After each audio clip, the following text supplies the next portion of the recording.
Hello, my name is Anthony Berg, and this is my presentation on Pearl Harbor, breaking barriers and the end of World War II.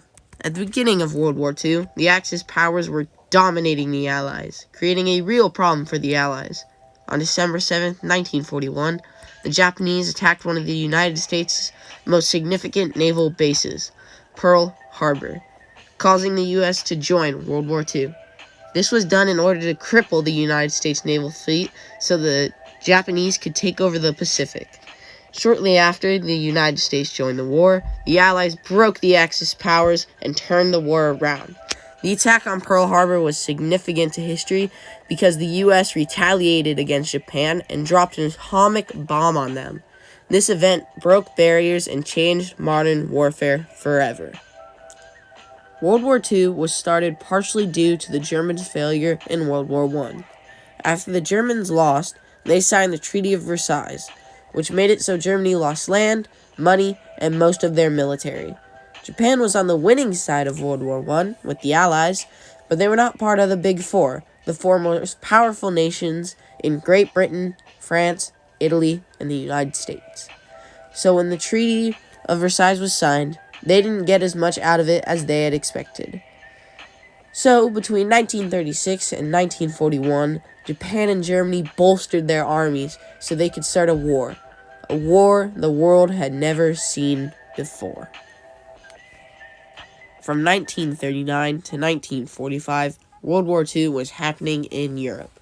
The U.S. chose to stay out of it because they just got done dealing with the Great Depression. This was a period where the whole U.S. was in a state of ill will and depression. However, President Franklin D. Roosevelt helped the U.S. through this hard time by being such a great leader.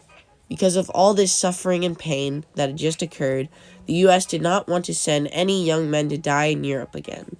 Another reason the U.S. was hesitant to join World War II was that they feared that in order to defeat the Axis powers, it would require them to become like their enemies.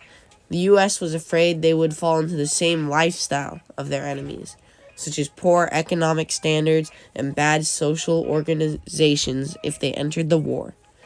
The U.S. remaining neutral was good for the Axis powers, consisting of Germany, Japan, and Italy, because they were beating the washed-up Allies, and the United States was a powerhouse. However, everything was about to change. On December 7, 1941, Japanese bombers took off many miles away, with the objective of inflicting heavy damage on American ships, with the ultimate goal of taking the U.S. Navy out of the picture, so they can take over the whole Pacific with little to no resistance. Because they were attacking on a Sunday, most military personnel were off duty for the weekend, or still asleep. Yamamoto was an Air Force general for the Japanese Army, and he led the attack on Pearl Harbor. However, he based his attack on a mock raid done by a U.S. naval admiral of the name Harry Yarnell. Yarnell thought the vulnerability of the naval base was too great, so, to convince his bosses, he conducted a raid, but unlike all of these other attempts, he used planes instead of battleships. It was wildly successful. However, nobody acknowledged its importance except the Japanese. Eagerly on a Sunday morning, the Japanese got to the island of Oahu, and once they were there, they made it count, destroying 4 battleships off of Battleship Row, and in the process, destroying almost all the aircraft on the island. However, they managed to miss millions of gallons of oil and all the submarines stationed on the island. Because of these wasted opportunities, the U.S. was still able to recover from the humiliating surprise attack. In the end, it was a decisive win for Japan. Right after the attack on Pearl Harbor, the United States of America officially joined World War II, helping the Allies in the fight against the Axis powers. As a former member of the United States Army during the time, Lloyd Berg puts it, there was no alternative. There was no guessing. There was no conflict over the decision.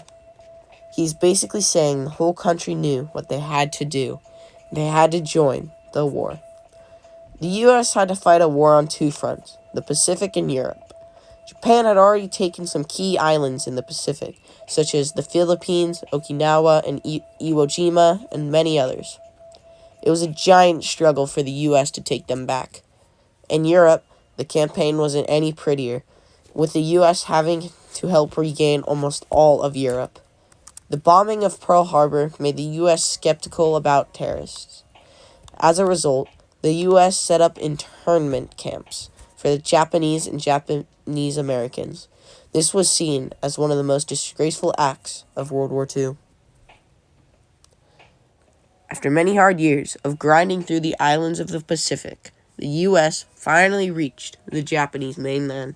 Then, the U.S. dropped the first ever atomic bomb on two major Japanese cities, Hiroshima on August 6, 1945, and Nagasaki 3 days later on August 9th. After nuking the cities, the Axis powers were slowly driven into submission by the Allies. This was referred to as the decline of World War II, and after a while, the Axis powers surrendered. So the Allies won. However, even though the war was over, the catastrophic events will still be remembered, with over 70 million dead. On August 21st, 1959, almost 14 years after World War II, Hawaii became the 50th state of the USA. Another significant date was August 10th, 1988, when Ronald Reagan, the USA's president at the time, apologized for the imprisonment of the Japanese Americans during World War II. He did this by giving each surviving citizen $20,000 plus a formal apology. In conclusion, Pearl Harbor was a major event not only in U.S. history, but in world history. It was a long, hard road, littered with destroyed ships, decimated cities, and broken families. But the U.S. emerged victoriously. Without Pearl Harbor, who knows what the world would look like?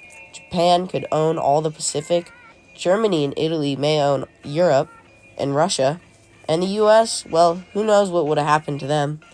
Although the U.S. broke barriers using nuclear warfare, we hope we can break barriers with one another through cooperation and communication. Special thanks to my top used sources, Library of Congress, Encyclopedia Britannica, and Gale eBooks. All the other sources are on my annotated bibliography. Also, special thanks to Lloyd Berg for doing an interview with me and for serving his country.